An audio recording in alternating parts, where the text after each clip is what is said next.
In Peru, Congress swore in Dina Boluarte as the new president of the country following the arrest of former President Pedro Castillo.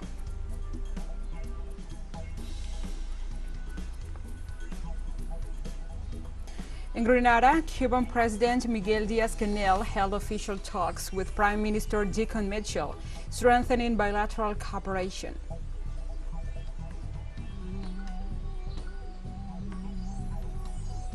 And the UN warned of a catastrophic emergency in Somalia as a result of drought in the African nation.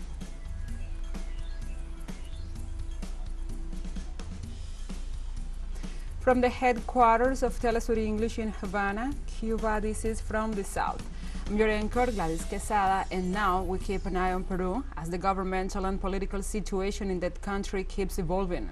On Wednesday night, former President Pedro Castillo was transferred to the headquarters of the Directorate of the Special Operations east of the capital Lima after dissolving Congress and calling for a state of exception. Castillo was taken to the police complex Comandante Juan E. Benítez Luna in the Rimac district from the Lima prefecture, where he was taken after leaving the governmental palace. He was transported by helicopter to the Directorate of Special Operations, where former President Ollanta Humala was detained from July 2017 to April 2018, and where Alberto Fujimori is currently being held. While he was taken to this facility, a team from the Public Prosecutor's Office, headed by the Attorney General Patricia Benavides, and the National Police entered the government palace as part of the preliminary proceedings against Castillo for the alleged crimes of rebellion and conspiracy.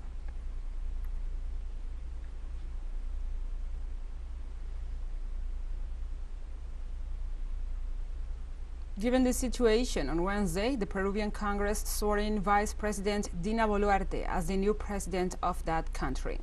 The move came after former President Pedro Castillo dissolved Congress, and the legislative body, in turn, approved a motion of vacancy against him. Castillo said his measure responded to the citizens' demand for the re-establishment of the rule of law and democracy. In view of this, the new president, Dina Boluarte, asserted that she will assume the presidency of the nation with responsibility, and that at the same time she asked for a political truce to declare a government of national unity.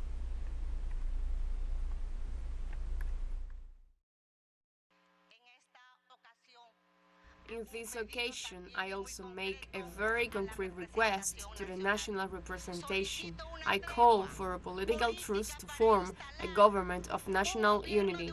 This high national responsibility must be assumed jointly by all of us. And let's see now who is Dina Boluarte, the newly sworn-in president of Peru. The now first woman president of that country graduated as a lawyer from the University of San Martín de Porres. Boluarte also worked as a lawyer and head of one of the offices of the National Registry of Identification and Civil Status. She was the candidate to the vice presidency during the general elections of 2021 for the Peru Libre Party on the formula headed by Pedro Castillo.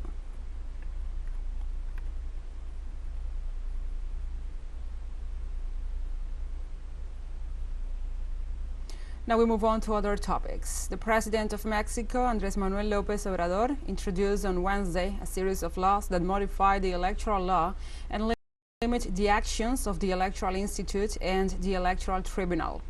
The President explained during his morning press conference at the National Palace that the changes were approved on Tuesday night after the opposition rejected the constitutional reform.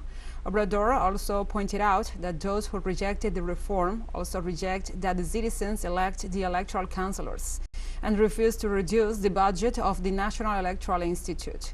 In this sense, López Obrador also said that with this measure, the operating expenses of the institute will be reduced by $250 million, although with the approval of the reform, the state will save at least $750 million.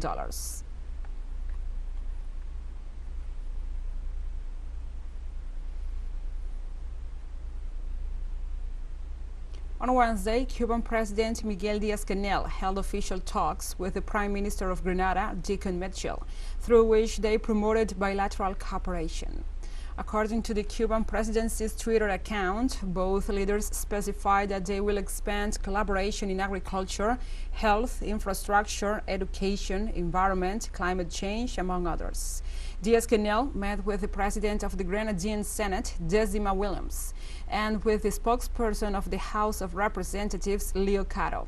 The Cuban president arrived in this capital from Barbados, where he headed his national delegation in the 8th CARICOM-Cuba Summit.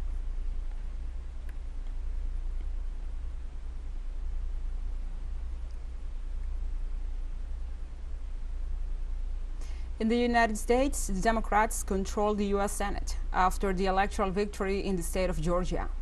Raphael Warnock for the Democratic Party won this Tuesday the second round of elections in Georgia after obtaining absolute majority in the Senate. After the elections, the Democrats gained 51 seats, while the Republicans 49, which resulted in a parity routine that for 2 years led them to depend on the defining vote of Vice President Kamala Harris. In this regard, the Democrats consolidated their power in the Senate, while the Republicans regained control of the House of Representatives, which will result in the division of Congress as of January 3, 2023, an obstacle that President Joe Biden will have to face in order to impose his agenda until the year 2024.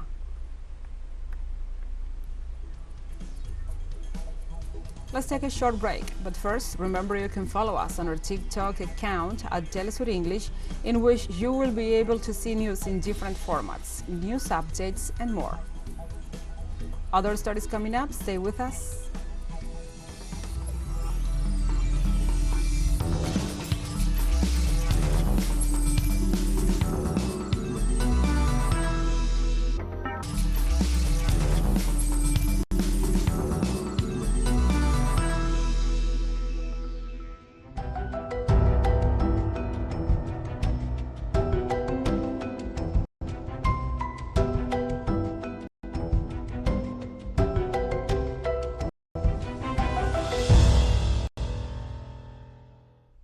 Welcome back to From the South.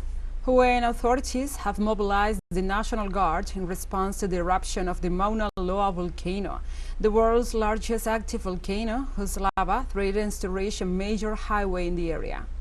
About 20 U.S. National Guard reservists were deployed to assist the Hawaiian County with road traffic management and other tasks relating to the volcanic eruption. The U.S. Geophysical Institute bulletin said the Mauna Loa lava front is now 3.5 kilometers from the road, and conditions make it difficult to estimate if or when the lava flow will touch the asphalt.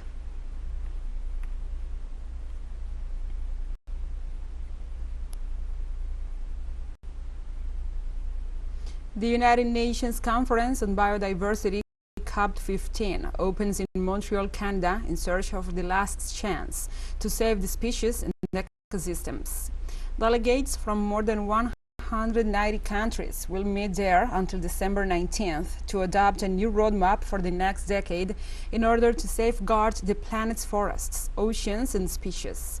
The official opening of COP15 comes after several days of poor negotiations on key issues, raising fears that the parties will not reach a firm agreement. UN Secretary General Antonio Guterres warned that the appetite for economic growth has turned humanity into a weapon for mass extinction.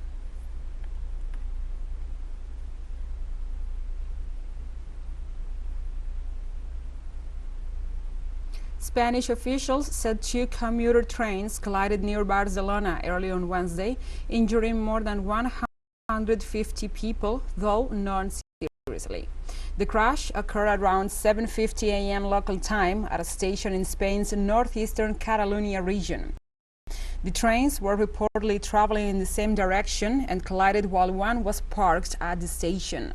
According to official reports, medics tended to 155 people on the site, with 39 later taken to medical centers for further treatment. The reported injuries were limited to knocks and bruises. About 800 passengers were on the 2 trains. Catalan police are investigating the causes of the incident.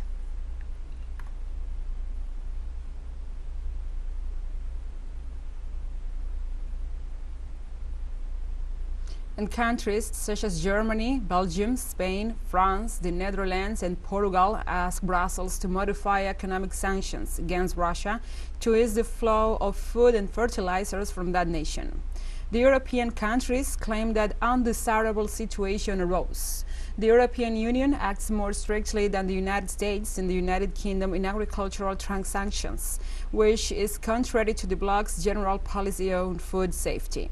In this regard, they ask to amend the sanctions document to exclude funds or economic resources that are strictly necessary for the purchase, import, export, or transport of agricultural products and foodstuffs, including Russian wheat and fertilizers.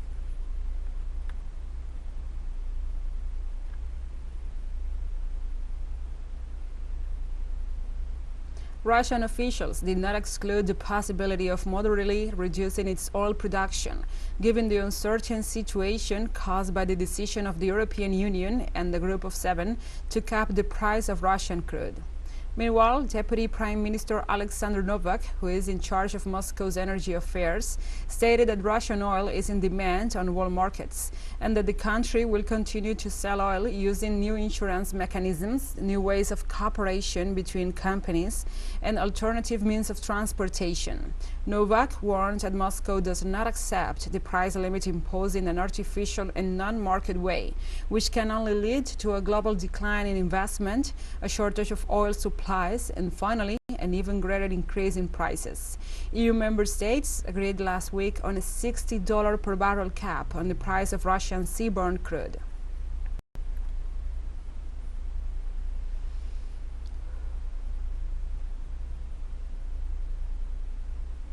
On a video conference with the Russian Human Rights Council on Wednesday, Russian President Vladimir Putin said that nuclear weapons in Russia serve as a means of protection for the country and emphasized that the threat of nuclear war is there and growing, but Russia will never strike first a nuclear attack.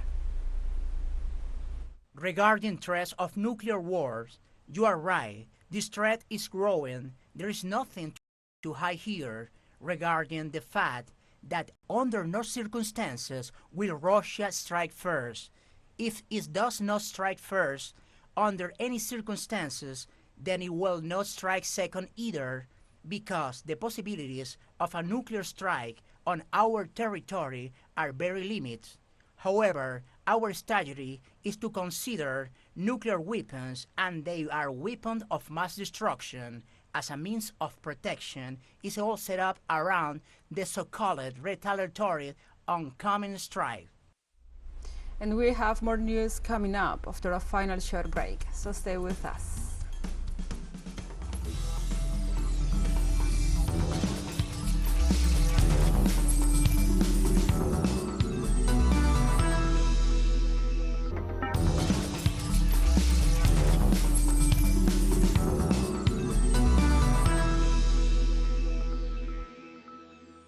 Welcome back to From the South. The United Nations warned about a catastrophic drought emergency in Somalia. During a joint meeting on Tuesday between the UN and the League of Arab States, the humanitarian coordinator for Somalia, Adam Abdelmullah, said that the country is suffering the fifth consecutive season of failed rains. Abdelmullah also said that approximately 7.8 million Somalians have been affected by the drought, which has also caused the displacement of at least 1.3 million people since January 2021. The Secretary General of the Arab League underlined the risks of the situation, stating that the weather anomaly endangers food security of nearly half of the 15 million people in the West African nation.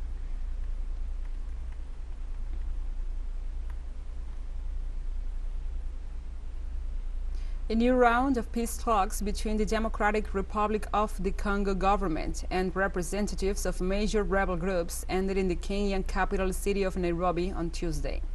The talks involved the current presidents of Kenya, Burundi, the DRC, Rwanda, and Uganda, as well as former Kenyan President Uhuru Kenyatta, who is acting as the facilitator of the peace process, and representatives of armed groups from the DRC. All the parties signed agreements covering a range of key issues, including on a ceasefire and allowing emergency humanitarian relief to reach the conflict-affected areas.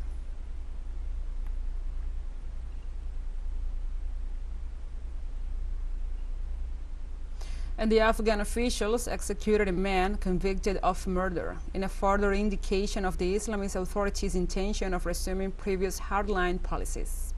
According to Zabihullah Mujahid, the top Taliban government spokesperson, the Islamic organization executed an Afghan convicted of killing another man on Wednesday, the first public execution since the ultra-conservative former insurgents took over Afghanistan last year. The announcement underscored the intentions of Afghanistan's new rulers to continue hardline policies implemented since they took over the country in August 2021 and to stick to their interpretation of the Islamic law of Sharia. The execution took place in the western Farah province before hundreds of spectators and many top Taliban officials.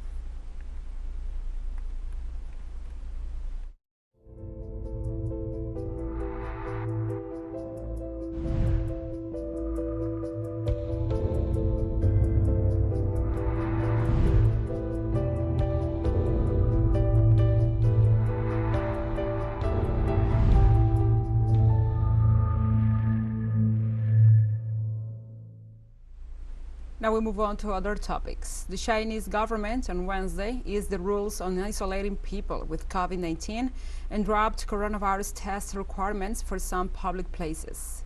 The easing is in line with promises to reduce the consequences of the zero-COVID policy, including shorter quarantines for travelers from abroad. Under the new rules, people with mild cases will be allowed for the first time to isolate at home instead of going to quarantine centers. Public facilities, except for special places such as schools, hospitals, and nursing homes, will no longer require visitors to produce a health code on a smartphone app that tracks their virus tests and whether they have been to areas deemed at high risk of infection.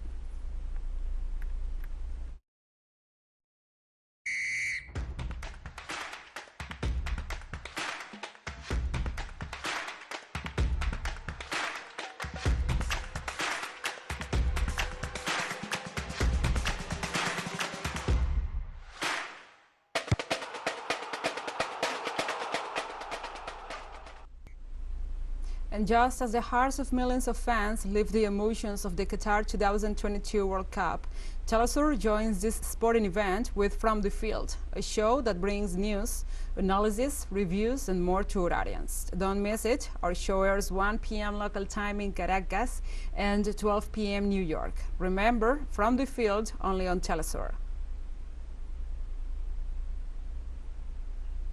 And we have come to the end of this news brief. But remember, you can find this and many other stories on our website at telesurenglish.net. And also, if you feel so inclined, please join us on social media for all the latest news. We are on Facebook, Twitter, Instagram, Telegram, and TikTok. For TeleSUR English, I'm Gladys Quesada. Thank you for watching.